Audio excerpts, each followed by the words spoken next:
So guys, pa-carwash muna tayo. First time pina-carwash eh. First time natin pa-carwash mula nung binili.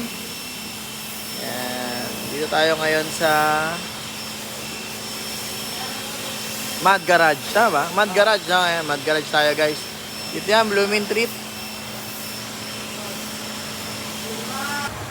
Yan guys. So, meron na tayong plaka, sticker ng 1 HP. Siyempre, Primavera 150. And first time natin na magpa-car wash. Nag-change na rin tayo ng muffler guys. Ay, muffler. O, tama.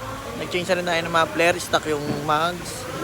So, yun. Pinalinis lang natin kasi tomorrow, yung Fujifilm photo and video walk. Medyo mahirap yung parking dito sa Manila. So, yun. First time ko siyang